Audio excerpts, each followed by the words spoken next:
All right, so we're here at the Gotham Dream Cars HQ with none other than Rob Ferretti. How are you doing? I'm doing well. Thanks for having me. A little balmy outside, but it's dry in here. It is, yeah. It's nice in here. Outside is a little rough now, but that's the seasonality of New York. Yeah, exactly. So we're looking back between quite a collection of cars that you have here.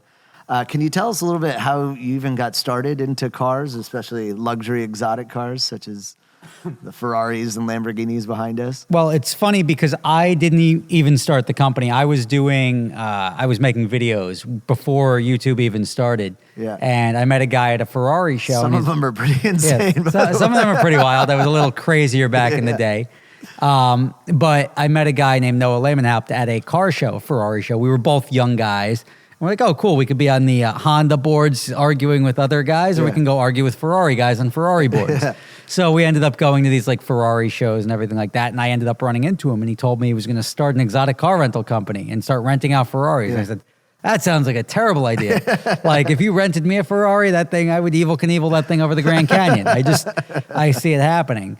But I did these drives. I called them fun runs, and now I don't know what they call them nowadays. But just me and a couple of buddies go blasting up the highway, and like we'll slow down traffic, open up a couple of miles ahead of us. The stuff that were on my earlier DVDs. Yeah.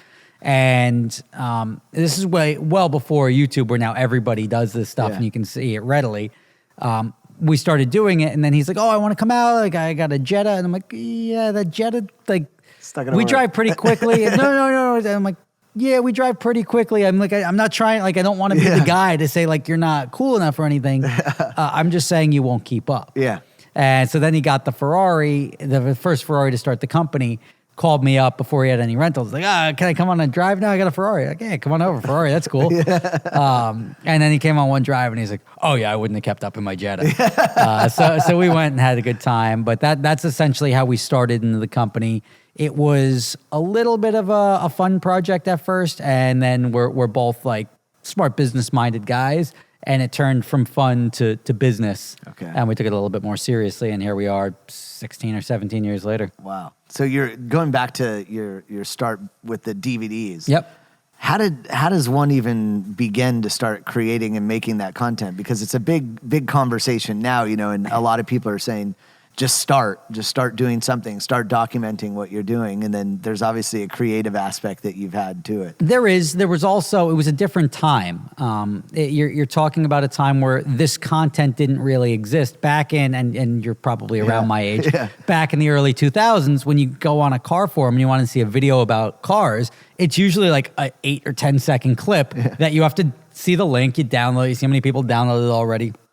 You drop it onto your hard drive after 3 minutes of downloading, you watch it, and it's either like, oh, that's really cool, or that sucks. Yeah. And I was watching these, and you just see the comments and the reactions. Everyone's like, that's so awesome. And I'm like, wait a second, we do this, like, we do stuff that makes this look like a joke every weekend.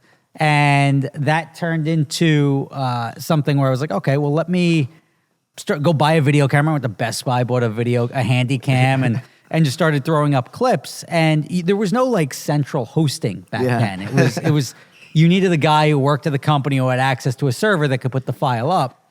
And I had friends like that, and they'd put it up and like, oh, holy crap. Like I had a $3,000 traffic spike on my site, and I was like, oh, this is pretty cool. And I'm like, after that happened a couple of times, I was like, okay, if I could cost somebody money doing this, I could probably make some money doing this.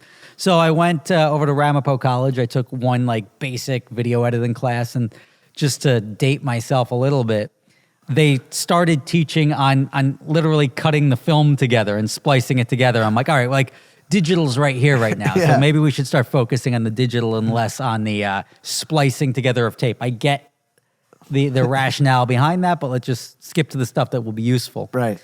So I took that one video editing class. That was enough for me to whip together a DVD. And it was let's just say a very crude DVD. I don't even market it under my company anymore. I stopped doing that years ago. But it was called Beyond the Quarter Mile. It was sort of like trying to point out that quarter mile racing is cool if you're into like 12 seconds of like whatever. We like to go a little bit faster. We like to like go do a highway pull for 20, 30 seconds, doing 180 miles an hour down the road. It's a little bit more fun, a little bit more enjoyable. Yeah. And so I named the first DVD was Beyond the Quarter. And I made it, went to the New York Auto Show, got a little booth, sold it, and I think I made like $25,000 or $30,000 in like a week. And I was like, all right, I'm doing this for a living because this is pretty cool. I just have to do this like 10 weeks a year and I'm set. And that's sort of how that started. The transition over to YouTube is once YouTube came on was great because I used YouTube then because it had the audience to drive people to buy DVDs. I would just put little teaser clips. If you go back and look at my YouTube channel and look at the videos from oldest to newest, you'll see my first like 3 or 4 years were just like teaser. To drive you to buy the go buy DVDs. Action, call to action. Yeah. So at a certain point in time, there was a crossover. I mean, business is all about sort of navigating what the consumer wants. And instead of saying, how do I make people buy my DVDs? You say, okay, you know what? People aren't buying DVDs anymore. So maybe it's time to switch it up. And I did the HD DVD Blu-ray thing. And then I just went straight to digital and it turned it into a YouTube channel. So. Oh, wow. And then from there, you built what is today. Well, these sort of went parallel. Okay. So we had the rental company, the videos I started doing in like 2002, 2003. And the rental company was 2003, 2004. So I met Noah while I was doing the videos. I was also, back then I was caddying at a golf course as well. So I had lots of free time. The caddying, I show up when I want. And then the videos, obviously, I shoot them for a couple of months a year. And then the rest of the time I'm editing at night or I'm not doing anything that's really impacting your ability to work my ability to do something else. The dailies. So that was kind of your side hustle? It was. Well, the rental company, the first year I made nothing. Okay. So I noticed this guy, Noah. I'm like, hey, yeah, good luck with that. And he's, after, it was in his first 2 or 3 weeks, he said, somebody whacked up the side of my car. Car's going to be down for a month. And I'm like, what do you mean it's going to be down for a month? How bad is it? And I saw the car. I'm like, there's a dent in the fender. Yeah. He said, well, it's got to go to Classic Coach, and they're 2 weeks behind. They say it's going to take 2 weeks to repair. $15,000. I'm like, wait a second. Like, that, you could fix that for like $2,000. Yeah. And you could probably have it back by the end of the week. Yeah. So I've got a cousin who's in the body shop industry, and I'm like, hey, can you take a look at this? And he's like, yeah, we could do that. It's $1,500, $2,500, and it'd be 3 days. So that was like eye-opening to Noah, because he's a tech guy and he's sort of a business guy, but he's not he's a car enthusiast, but he's not a car guy. Right. So he's like, all right, well, I need you because like you just saved me, and like just assume in the middle of May, June, July, I saved him 3 weeks worth of rental revenue versus having the thing sit there and try to chase a guy or his insurance company for a dent for $40,000. Did that come from somebody that rented it? It was a renter who damaged it. So the insurance paid do you for see it. a lot of like when you say like nobody should hand you the keys to their rental, like I mean, you might drive it off the Grand Canyon. I had the same initial reaction that most people would have, like a rational person would have. Yeah. But I was thinking from the eyes of an enthusiast who doesn't have the money to buy a Ferrari. Right. So like at the time, I'm like, I drive a Corvette right now, but if I had a Ferrari, baby.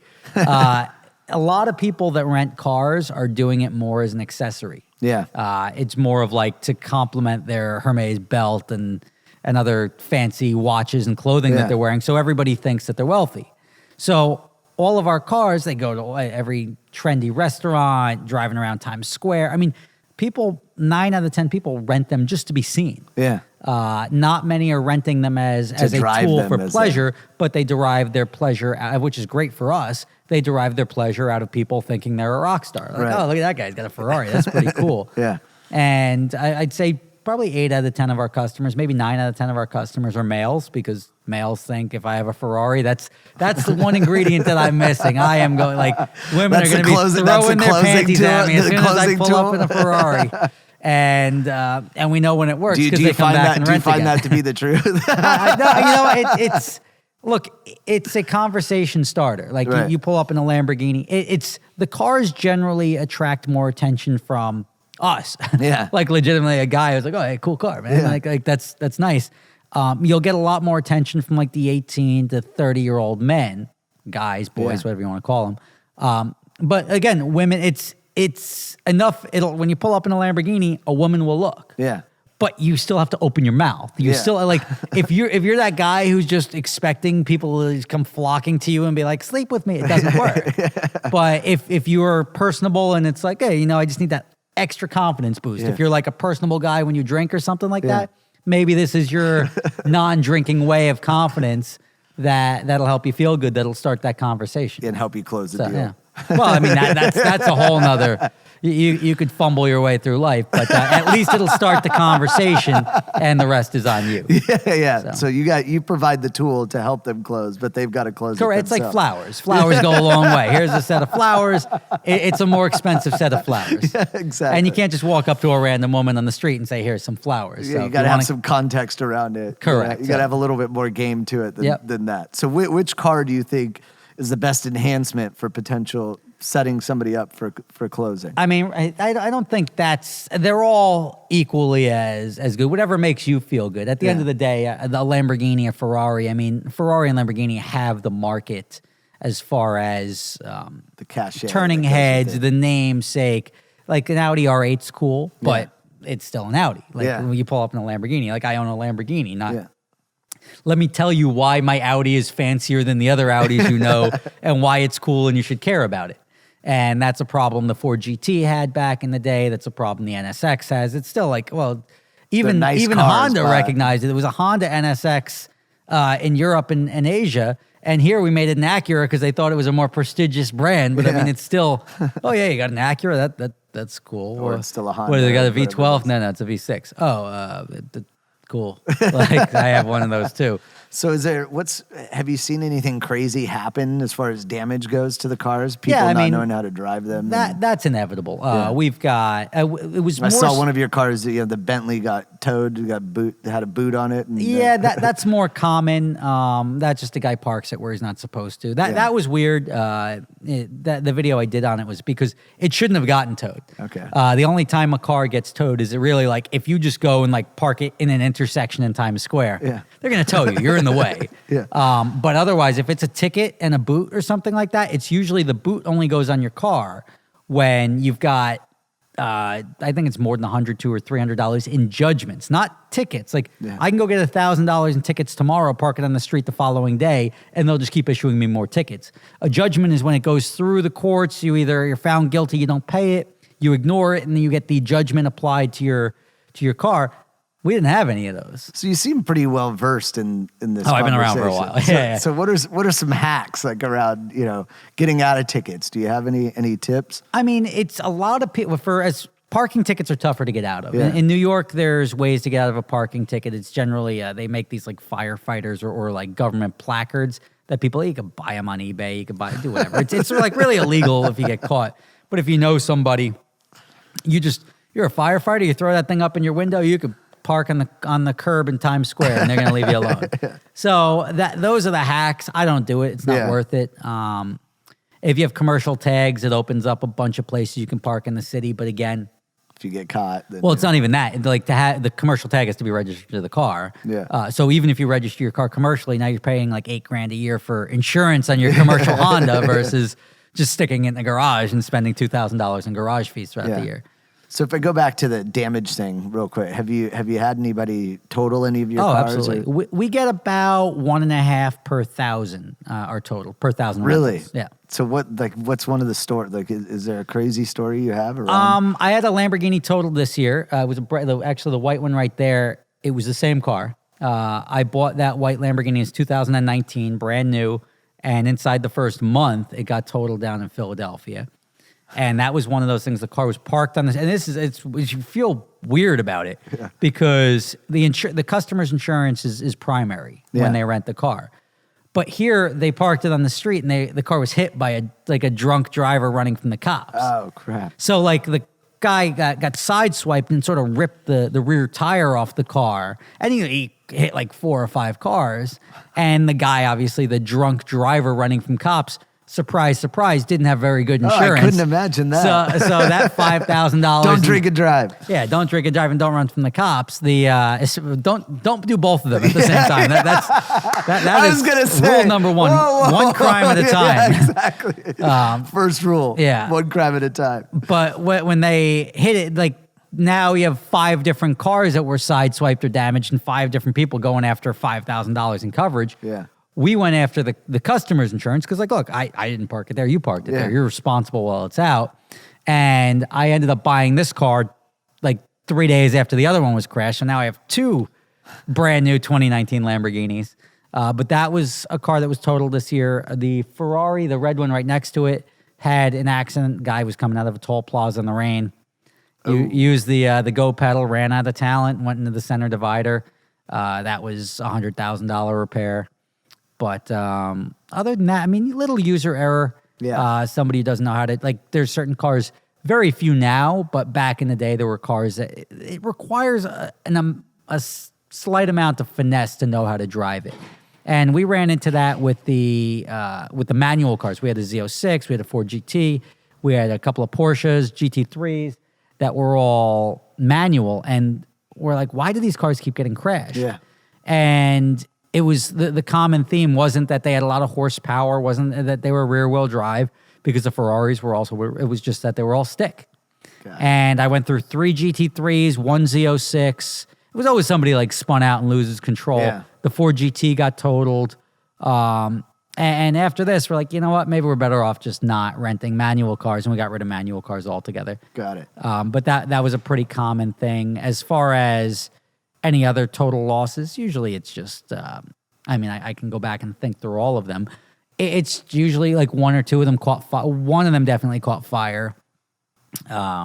And that wasn't the customer's fault. That went through our insurance. Okay. That was a Ferrari 360. The car we started the company with, like 100,000 miles later, guy was driving it and started smoking. And by the time the fire department got there, it was pretty impressive. So, and you never want to fix a 100,000 mile Ferrari that's on fire. You want to just let that one go. Let that one go down to the break ground. out the marshmallows and enjoy the show. So if I go back to your start, around driving cars, how did you figure out, or at what age did you find that you had a real interest in cars? Well, I want to say it was like 6, but it wasn't. Yeah. When I was 6, I thought the alligator Matchbox was cooler than the Lamborghini. Yeah. But when I was 17 or 18, 16, 17, 18, somewhere in that range, I was working at another golf course while I was like a senior in high school. And a guy pulled up in a Lamborghini Diablo VT Roadster. And I was like, whoa, holy crap, that's cool. And at the time, I thought well, you know what? I'd be happy if I could sign up right now to make $100,000 a year for the rest of my life. I would take it. Yeah. And as time goes on, you realize your goals change and life changes. But I remember even then the Lamborghini wasn't in my future. Right. But I did see it and say, well, that's pretty cool. And that's sort of what sparked my interest. And then when the Corvette came out, the 98 Corvette, I forget who one of the New York Giants came by in the new Corvette convertible. Good looking car right there. Yeah. And that sparked my interest. And I remember saying, I want to own a Corvette by the time I'm 40. Well, I'm going to be 40 this year, and I have a Corvette over there. Yeah. I also got it 20 years ago, but I'm a guy who I set the goal and then I work towards it. But so when you say you set the goal and you work towards it, there's got to be days where it's not going so perfect or you have setbacks. It's a learning experience. Yeah. Not every decision is perfect, but every decision is thought through. And we've done, even in marketing for the rental company, we probably in the first couple of years wasted, I'm not going to say wasted, but we spent about $500,000, wasted maybe $350,000 of it. On how did you waste just trying different Imus in the morning radio ads or putting up mall displays and stuff that the return on investment wasn't that great, or maybe just the return on equity wasn't that great. The money would have gone further elsewhere had we put it into Google AdWords or some other targeted form. We learned that people that want to rent cars already know they want to rent cars. Yeah. You're not going to just set up a lemonade stand and people are maybe I want to rent a Lamborghini tomorrow. It's harder to do. That conversion rate is much harder and much more expensive as far as acquiring that customer. If you're getting the people that are looking to rent the car and putting yourself out there and putting a professional offer in front of them at a fair price, that's a much easier customer to convert. But are you building awareness before they want to buy? Because I'm sure there's some times where it's an impulse thing. Today I want a Ferrari. Every time a Ferrari drives by on the street, somebody knows they want a Ferrari. Same thing with me with the Lamborghini when I saw it. I wasn't thinking about renting a Lamborghini, but when I saw that and then I see there's a Lamborghini available for rent, that's now attainable. That's Right. now, I don't have to spend $400,000. I could spend $2,000. Right. So do you think like, because the first car that you wanted, so I've heard 2 cars already. So you have the Corvette, you said, okay, that's a car I want to have. Then you saw the Lamborghini, and obviously you're like, that's a car I want to have. Well, the Lamborghini I thought was cool, but I didn't want to have it because I didn't think I'd ever be able to afford it. The Corvette It wasn't attainable at 18. Was like, I can afford one of those by the time I'm 40. So like if I work hard and start saving a couple of bucks here or there, I'll be able to afford a Corvette eventually. Right. But then I was impatient. Has the goalpost obviously moved because you hit your target, your goal a lot earlier, 20 years earlier. I did, yeah. But and even then it was a lease. Like that first Corvette that I bought was a lease for 3 years, and I financed the lease buyout for 5 years. Yeah. So, I mean, it took me 8 years to pay off a $45,000 car. Right. And I just remember even going to buy that car. It's just like I was 20 years old at the time, or 19 or 20 when I was shopping for it. And I remember going in, and the dealership was like, yeah, we're not going to let you test drive it. We want $4,000 over MSRP. And I'm like, ooh, that's so I don't want to pay over MSRP. So then I went up to another dealership. I'm like, look, I'll buy a Corvette today. I'll agree to buy it, but I'm not paying $1 over sticker price. Yeah. Guy's like, all right, deal. Then I find out after I buy it, I go on Corvette forum, like people were paying like $4,000 or $5,000 under list. And I was like, ah. And then if you think about it, that $5,000 probably cost me another $5,000 in interest charges over the 8 years. So were you pissed when you found that out? Or were you it's as basically I said, you got taken a little bit, right? I wasn't that upset because it was like a conscious decision. It wasn't like I was drunk and I clicked buy and I'm like, oh crap. Yeah. I had this good story about that in a second, but and it wasn't me, but it was a good story. It was, as long as I make a decision that I think through and I say, okay, I want to do this, I generally don't have any regrets. Whether it was the best decision or not, it was a rational and conscious decision at the time and a learning experience. Yeah, and you look at, so essentially your decision making is you think through why you're making the decision, and then you force yourself to make the decision. Yep. And then from there you live with it however the chips may fall. That was my decision. Wherever that falls, I own that. So when the decision is wrong, I mean it's when it's good and it was still good. I had the Corvette, but it cost me more money than it probably should have. So do you just learn from it and adjust, or now you go through and you're buying a new Lamborghini? I'm sure you're not. Yeah, now like regardless of the car I buy, I do research as to what it's worth or what the market value is, and then I can make smarter business decisions. So you're removing kind of the emotional impulse component to it and actually doing due diligence. Yeah, before. And I'm not paying extra money because I like the stitching on the airbag or something. So everything has a value proposition. Yeah. So if we go back to the drunk click decision. So this wasn't me. This was before clicking. It was one of It's a friend. It's a friend. So I'm not going to use his name, but there was the New York Auto Show. He's the guy who was doing the videos for the auto show, like a promo video for the show, goes on the Jumbotron. And before every auto show, they do a charity fundraiser. They always auction off a car, whether it's a Maserati, the Aston Martin, a Porsche. And they raffle it off for charity. That's when they go for like $80,000 car goes for $400,000. Yeah. And during this gala, it's usually $10,000 a table to sit at this thing, or like $500 just to sit in randomly.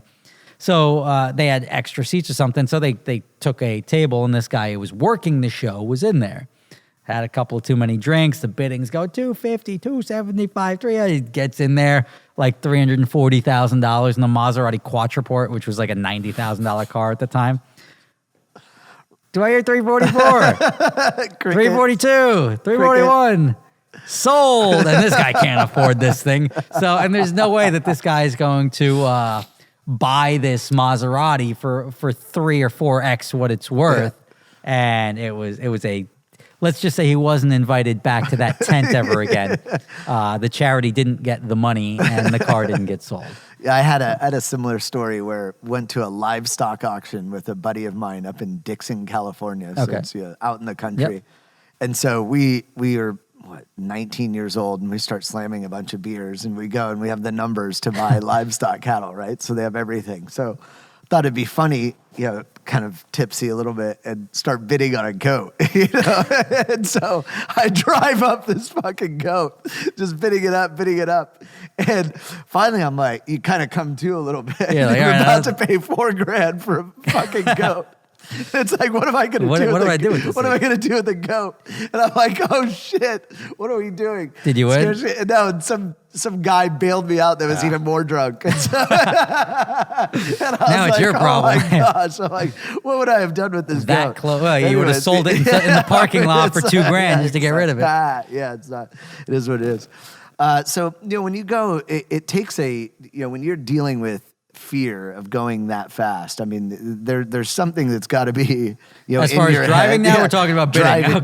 Driving. Yeah, when moving that fast, there's got to be something in your head that you're fearless around it, or can you talk me through like what happens? You're in the moment. It's like adrenaline? Going up in a space shuttle. You're not thinking about the thing exploding. You're thinking about what you have to do to pilot your craft or your ship. And that's the same thing with driving. I mean, you look back and you're on a racetrack and you're like, oh, I just clipped that corner. I was 3 inches away from a wall at 170 miles an hour. What if I was 3 inches to the right? You don't think about that because it wasn't in your head. You're focused on what's ahead of you and not what's next to you or what's behind you or what could have happened if something went wrong. Right. So, I mean, that's sort of the way you do anything. I mean, anything that would be when you jump out of an airplane with a parachute, you're not, or you shouldn't be thinking about what happened. You got to think about pulling that cord when it's time to pull the cord. Not, what if I forget to pull the cord? And like, oh, ground, poof. Like you don't do that.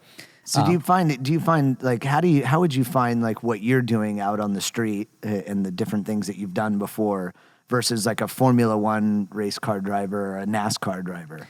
It's significantly different. I think there's a lot more risk in auto racing than just going on an empty highway or something like that and driving through Montana. There's always a risk to anything. I mean, you could be driving 60 miles an hour and a deer could jump in front of you. I mean, you have it all the time. You could walk outside and a car could run a stop sign. And that's the whole thing. You have to accept that like is what I'm doing increasing that risk to the point where I'm going to get less enjoyment out of the risk? It's just a risk calculation. Right. And when you're driving through whatever, Colorado or Montana, Wyoming or something, and you're like, nobody around. Like, I'm going to go have fun with my car. Yeah. And you can go have fun. And usually you're not, like the difference between racing and driving on the street is you shouldn't be going 10/10ths on the street. Yeah. You should be aware of what 10/10ths are if you're a good driver. What is 10/10ths? It's just driving to the limit. So like the limit of the tires, the traction, your ability is probably the factor that limits most people more so than the vehicle's ability or the tire's ability. But you should be aware of when the brakes start fading, stuff like that, okay, maybe it's time to slow down. Right.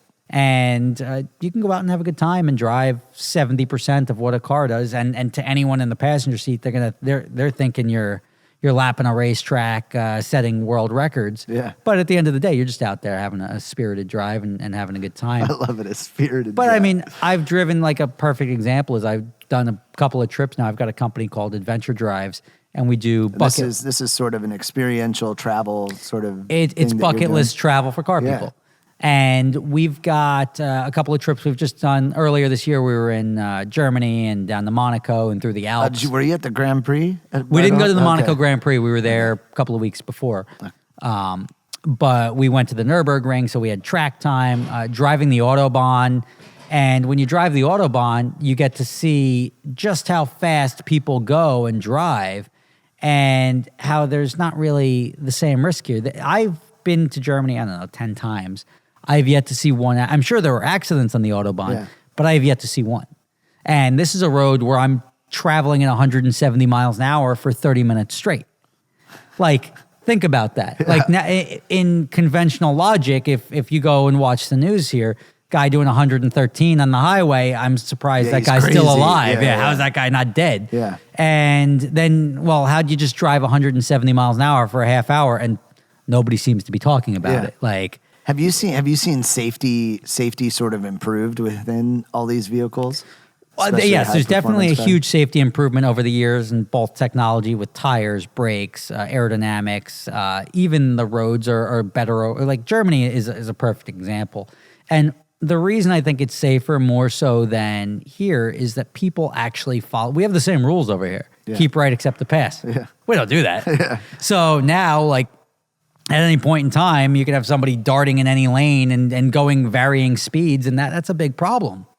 In Germany, I was doing 170 miles an hour in the center lane because if there's nobody I just assume somebody may come up faster behind me. Yeah. And that's what you have to do when you're over there is you have to just always keep right. And everybody respects that. Everybody does that. And they also, when you're driving 170, are you looking for your cell phone? Let me answer this text or check my Instagram right now. No, but you're doing 60 on the highway. Like, I'm bored. Check Instagram. Yeah, my car's got sensors. It'll stop itself. Like, that's what we rely on over here. Do it for the gram. Yeah, do it for the gram. And people over there are much more like, I'm driving, like we enjoy driving. We've got these rules. I don't want to be the one to screw it up. Yeah. So we're going to keep these cars shiny side up and everybody sort of gets where they're going quicker. I mean, you're burning a little bit more fuel, but that's okay. It's the American way. Fun. Yeah. You're having a good time. And it's a much better way of doing it. I mean, I'm talking about like seeing, and when I'm renting cars that aren't that fast, seeing women doing 140 miles an hour. I'm going to use miles an hour, not kilometers an hour for the American audience. But doing 140 miles an hour in a station wagon with the car seats in the back with the kids. Like, could you imagine? Like, here you get locked up. Imagine a guy was doing 140. Like, even on an open stretch of highway with the kids in the back, he'd be in jail. His kids would be taken away. Over there, it's normal. Wow. So you're back to your company, the other company that you have. So you're doing tours around different areas? Yeah, we do driving tours. Like, we've been sort of all over the U.S. and Europe already. So do you provide the cars with? We don't. It's really for the people, and we will help you rent a car if you need to rent a car. But it's really designed for people that have their own sports cars and just want to have a good outlet to enjoy them. And if it's something in Europe, usually like the cost equation results in people renting cars in Europe versus shipping. Right. Just because like it may cost you $5,000 to rent a car for the week, but it'll cost you $8,000 and then 6 weeks of your car being on a boat to get your own car over there. So what's the point? Why? And even if it's a wash, if it's you get a Lamborghini for $8,000 or you bring your own for $8,000, now you're putting 1,500 miles on somebody else's Lamborghini. You don't have to worry about it. You don't have to. It just makes life a lot easier. Our next trip is coming up in July. We're starting in Seattle and ending in Jackson Hole, but we're going up through Whistler and the Trans-Canadian Highway and Banff. Oh, wow. So we'll do Jackson Hole, Yellowstone, Big Sky, Glacier National Park, which is the best. Banff, Jasper. Incredible It just spots. Driving through the Canadian Rockies, the U.S. Rockies, just like really, really great driving. No, that's awesome. And then in October, we go to Scotland. Okay. And that's going to be like the whiskey and or the Scotch tastings and not at the same time. Yeah. But we've done Scotch tastings. We've done wine vineyards all over the world. So there's a bunch of cool stuff that we do. When we're at St. Andrews, we'll go golfing. I don't know if anyone wants to go. Not everybody. Some people just go up and drink. But if you're at St. Andrews, people travel from around the world to go play the old course at St. Andrews if you're a golfer. So that's something that we make available to people. But like really cool experiences. It's not something where there's a tremendous amount of driving. We don't have stickers on the cars. We don't do any of this. It's just a luxury road trip for people that like to drive. Oh, that's awesome. So I have one last question for you. Yeah. Is there a car that you've wanted to drive that you haven't been able to drive? Like, what would that car be? Probably. I haven't driven an F50 yet, a Ferrari F50. Okay. And I hear it's not that great to drive, but I've always liked that car. And then there's two of them, actually. That and then a Pagani Zonda. Pagani Zonda? Yeah, that's a very cool Italian car. Those two are both cars that I'm like unicorn cars. Like if I come up on $20 million one day, yes, I'd buy one of those. Set the goal. Yeah, but it's just like I don't need that. I acknowledge that I don't need it. Yeah. I get plenty of enjoyment out of the $200,000, $300,000 cars that I rather have 10 of those than one of the other ones. That's also going to cost me $60,000 a year to maintain. Yeah. So. All right. Well, thank you so much. Congratulations on the business and your amazing journey. Learned a lot from you. And let's keep in touch. No problem. Absolutely. Awesome. Thanks for having me.